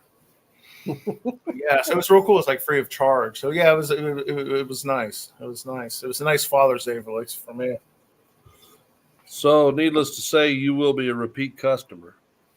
Yeah, I'm going back. Jenny gives me the cross sign. It's like, well, what are we doing this weekend? We want to go to the butcher shop. You know what I mean? Yeah. It's like it isn't that romantic? Yeah, you'll be on first name basis here before long. Oh yeah, a little date to the butcher shop. God bless Janny's heart, right? We got a place close to us, and they got a giant smoker outside, and you can go in there and order whatever you want that they've already smoked, or they will smoke it for you, or you can, like you're saying, you can buy the steaks, the chops. They have all that in there too, if you want to take it home and fix it yourself. So yeah, it's a pretty cool place. Jeff saying that's what he does too. The pork loin hack is like one of like first, like, oh man, I'm gonna save money on like food. The pork loin hack is like number one big banger. I'm talking for like under maybe around $20. We got like 16 thick pork. I mean, it's crazy. It's definitely like a hack. Like, yeah, if you're looking at pork loin, that's the way to go. Even if you buy a whole one, chop it up at home. Cutting chops is easy. I'll have to check into that. I Mm-hmm. never thought of that. Mm-hmm. Oh yeah. Well, so I watch TikTok. You know what I mean? I go down the TikTok hole sometimes, and I've been following this guy called Meat Dad on there. And so if you're on TikTok, check out Meat Dad. Very cool. Dude's a butcher, and he kind of explains how to like break down meats and stuff like that. And you know, it was very, very informative stuff. I love Meat Dad. Yeah, I watch a guy, and I don't remember what his name is, but he shows cutting up all different kinds of stuff, and he does it so fast. Of course, that's what he does for a living. But like, you take this and you do this, and you're like, man, that you make it look easy. Yeah. Oh yeah. Yeah, that's like so. Like I've been practicing Yeah, those meats. Get them Check-Ass steaks, that Denver steak. Come on, who out there knows what I'm talking about? Meat Dad is on YouTube as well. Mm-hmm. Yeah, Meat Dad's cool. Cause like one of the things I started doing is, you know, it's like times are changing, food's expensive, but you know, I was just like, well, when you're paying that extra fee for chops, you're paying extra fee because you're paying that person to cut that up. That's why a butcher's cool, because they'll do it for free. If you go to a butcher shop, but it's like, well, I can cut that stuff up. It's like, yeah, I'm not scared. I got a big cutting board, and a sharp knife. Mm-hmm. Yeah, we process our own deer, so I've got a little experience cutting stuff up, so I'll have to start doing that. So you want to know? Jeff was saying he was getting his for $1.99 a pound.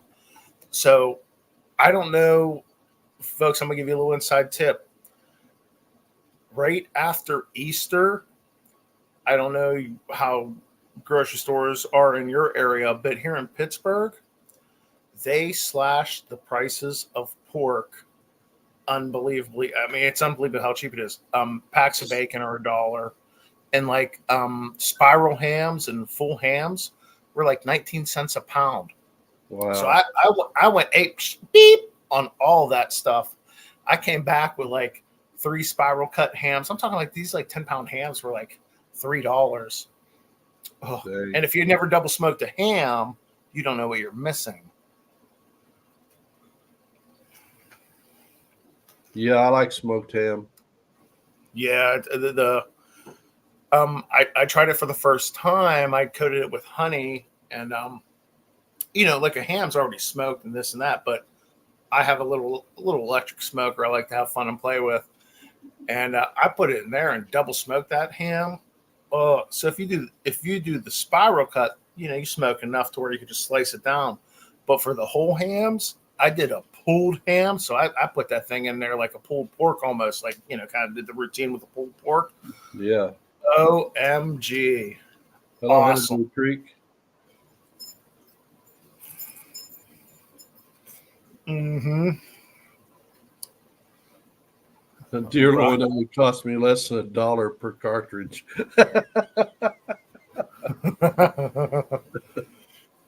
That's true, Jody. That is true. and no doubt, I I love that venison and that's like my main substance is the venison. Yeah. Hey, Yeah, I get retired. We're going to partake of more of it because, mm, like we're saying, meat prices are outrageous. And well, and that's what's funny as a hunter, and it's like, man, meat's getting out of control. It was just like he said, it's like, well, it cost me a cartridge that went up by like 75 cents. But it's still like, you know what I mean? Like, I can manage. hey, Brian, 30 Whoa, wait, no, I hours, know of Tony's, but I don't know of the praline honey marinade for that ham. Oh, so I just usually do a honey. I never heard of that. Good looking out, Arky Treasure Hogs. Yeah.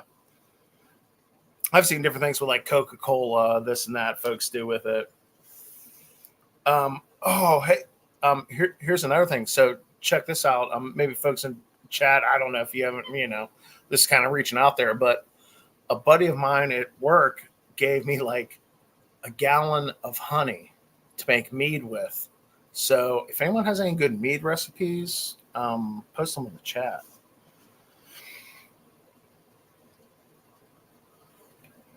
Please do, because I'm trying to think of a good mead to make with like he's a beekeeper, and it's like so crazy. Like the dude, his name's Earl. He rolls deep with honey, and so I went, I was going to work today doing my thing, and he just like dropped like a big bucket of honey, and it's like, who the heck has like honey like this? Yeah. The beekeeper. It's like nothing. He's just like throwing honey everywhere. That's crazy. But yeah, honey's good for you. Mm-hmm. But it's like I'm gonna make mead with it. There's all kinds of various recipes and stuff. I didn't know if anyone in the chat, if they have any good recipes. Maybe there's a fellow boozer out there. Yeah, I got a buddy. He raises pigs and cattle and stuff, and then he will sell like halves and take them to the butcher. And then whenever it's all said and done, his freezer's full for free because it paid for the feed, it paid for everything because he raises set certain amount and sells, half or a whole one, and then he keeps so much, and then he gets it all paid for. That's on my bucket list, is just to buy the half cow. Like I mess around with the pigs, but I really want to go down and just get like, do you have hogs in your area, Beard? Wild hogs? Yeah, there's a few around. Speaking of that, the guy I was talking about earlier that come out here that turkey hunted and used to be in the filming in the outdoor industry. Mm-hmm. He's a little guy. I didn't ask him how tall he is, but I would say he's at least 6'8", 6'9", and he said his brother's shorter, but he's got a twin. And his twin brother's got a buddy in Texas that's got a giant ranch. And all I got to do is let him know and go down there, and they've got the night vision scopes and all that, and get all the pork that I want. Well, so that's what I would like to do, is just like, because these hogs are a nuisance down south, and they're spreading further north. It's like, environmentally, I'm glad they're not here, but it's just like, also just like the hunter me is like, can these pigs get up here so I can just have unlimited pork? Because they're working their way up, you know what I mean? I would love to just go down there and just like, They're not real thick. They were for a while. And the place that I go bow hunting a few years ago, there was wild hogs everywhere. And the conservation come in with helicopters, and of course the hogs run away from the helicopter, and they would run them into the creek and shoot them in the creek and just leave them instead of letting people have them. But they were destroying so much property that they had to come up with a way to get rid of them. Mm-hmm. Jeff, I'll check that place out because you're not too far from Kratos HQ. Milk House Meats. Good looking out, bro.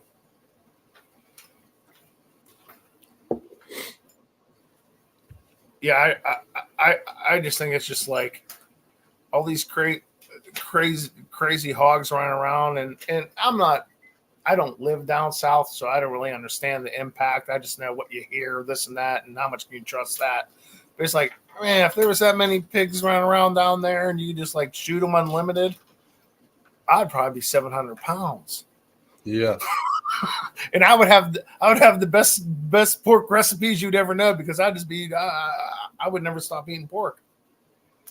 Well, in Missouri, when they were really bad, you were allowed to harvest them any way that you chose. Yeah. Then the conservation department stopped people from hunting them, and the farmers and everybody raised so much cane that now you technically can't just go out looking for a hog, but it's considered a target of opportunity. If say squirrel hunting and one comes along, you know, so I like how that's phrased. yeah, yeah. No, you know, I was out here just taking a stroll with my rifle. Yeah. Wouldn't you know? Jody said there's no limit, no season in Arkansas, and that's pretty much the way it is in Missouri now. Used to there was nothing about it, but now it's a target of opportunity. But you do have to have a valid hunting license, so you can say, "Well, I was out squirrel hunting and this hog come along," or "I was out deer hunting and this hog come along." Before you could just go with, you didn't have to have a license to hunt them. I got a little place where you can park a camper. It's a little parcel of property in Van Buren County, Arkansas. I'm close to Sugarloaf Mountain. I wonder if there's hogs down there.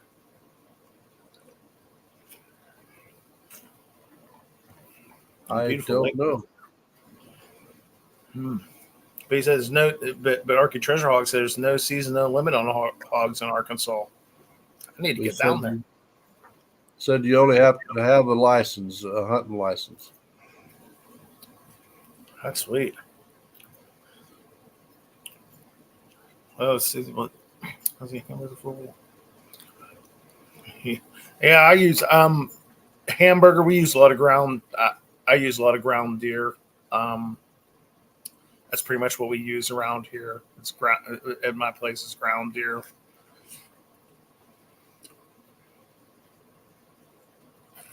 He said a good area, but hogs are mostly in the south.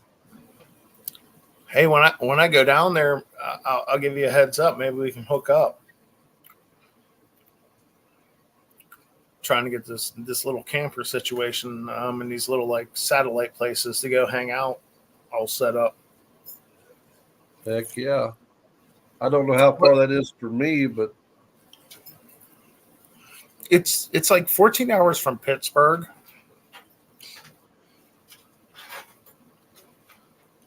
Oh, Miss Charlie asked if we have elk where we are. So yes, not necessarily in Pittsburgh, but in Pennsylvania, we do have an elk herd that is roaming in like the north central portion of the state. Now, there's no like open season on those elk. You have to request. It's like lottery kind of deal to go out and hunt them. And then once you win the lottery, of course, you have to get an outfitter because. So it's like a weird thing. But yeah, we do have elk out here. And actually, I posted a video on my Facebook page not too long ago. I was doing an archaeological dig. And I was kind of just like driving around the area because, you know, when I'm out on these digs, I'm kind of stuck in a hotel room and the walls close in on you. So sometimes you'll just go out for like a ride. And I was sitting there like driving. And it's like I looked to my left and it was like, huh, that's a herd of elk. It was like really cool. Yeah, if you're not friends with me on Facebook, become friends with me. It's on that video. It's very, very cool. And I couldn't imagine if I did win the lottery. And it's like, you know, some folks like hunt those things and backpack them out. I couldn't even imagine. Those things are big. Yeah. It would be fun, though. We got some in Missouri, too, down towards the Boot Hill. And it's like a lottery draw to be drawn to hunt one. Mm-hmm. Yeah, that's how it is here. And yep, elk meat is better than venison. Yep, leaner, more healthier, no doubt. every once in a while, like part of our hunting group here in Pennsylvania, someone will win the lottery or whatever, or they'll go out on like a paid hunt where there is, they'll bring some back and they'll give me a little, couple burgers or something. It's like, oh, thanks. Well, I think we'll probably get off of here for the night, and I appreciate everybody coming in. Don't forget Global Magnet Fishing Day. Yep, Is this the 7th? July 7th. Honestly, folks, it doesn't matter what magnet you throw. What Global Magnet Fishing Day is about is celebrating what we all love to do. So if you're interested in participating, check out the site, the group. When you go to join the group, it's going to ask you questions. Just answer the questions. That way we don't get, it kind of keeps the pornsters out because they don't want to answer questions. So just answer the questions. They're basic questions, and it's just kind of keep the riffraff out. And then and I'm going to post again, and we're going to keep posting stuff in there.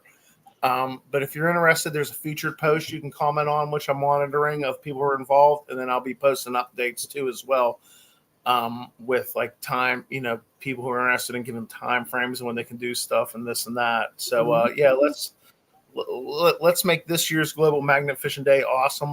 What's cool about it is Kratos is actually involved in this year. We're like a sponsor. We're part of it, and I'm gonna show them what Team Kratos is about and how we're here to promote this thing that we do and all the benefits of it and this and that. So make sure you check out the group, please.